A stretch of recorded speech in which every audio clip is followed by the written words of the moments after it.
yesterday, it's funny, you're talking about the LIV Tour. You know, I play, you're familiar that I play pickleball. Okay. We've heard. Yeah. When I started playing, it was about a year and a half ago, I played on Tuesday nights with some dear friends. One in particular I used to play tennis with, and he said, why don't you try this game? I said, no, it's a stupid game for old people. There's no way I'll ever play. It's for the elderly. I'm not going to do it.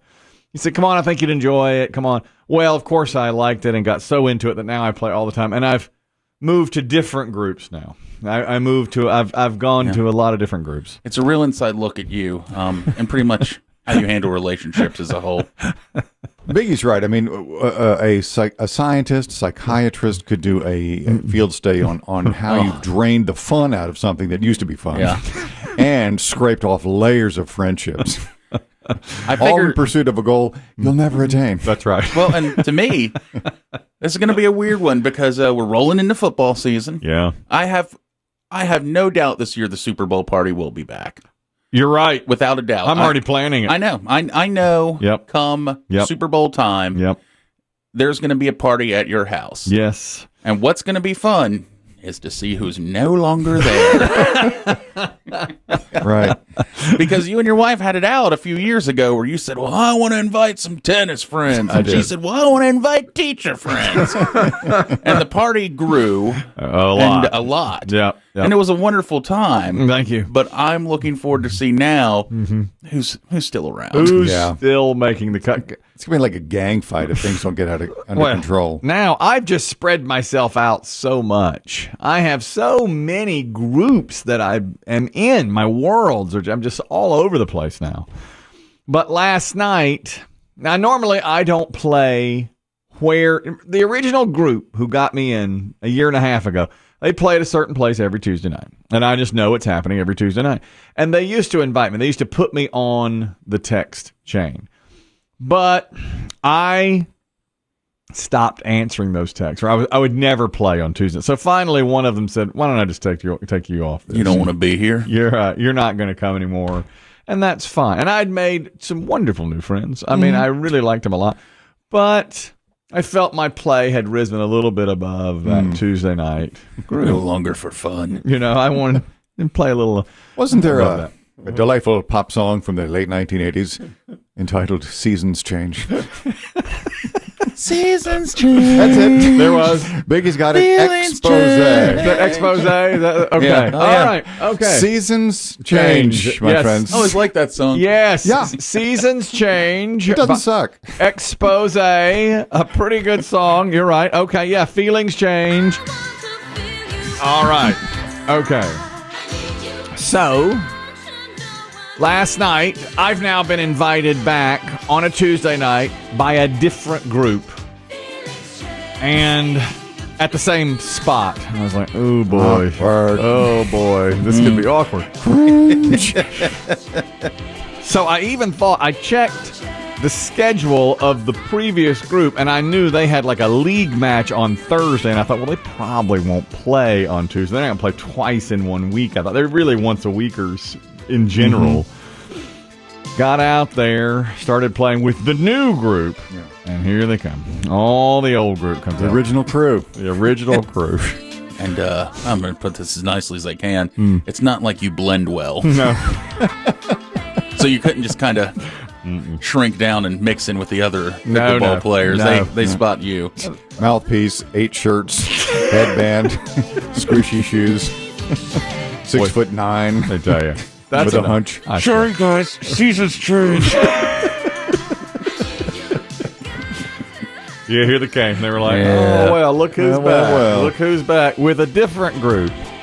And then, of course, and we were playing at adjacent courts. So a lot of times I was back-to-back with them, just separated by a foot or two, you know, just looking over my shoulder like, hey, man, how's it going? Did your balls wander into their court? Yeah, my balls wandered into their court a few times. And they were like, keep your balls. How's that, the dog you loved? Dead. Oh. How's your wife? We split up. Oh. Man. Awkward. Yeah. Not even the word for it. How did that affect your play? I was subpar. Let's face it, because they were distracted. And those guys, when they were taking a break or something, would watch, and if I missed the shot, they'd say, guess you belong back over here with them. Oh, you're not ready for that level. I thought you were all pro now.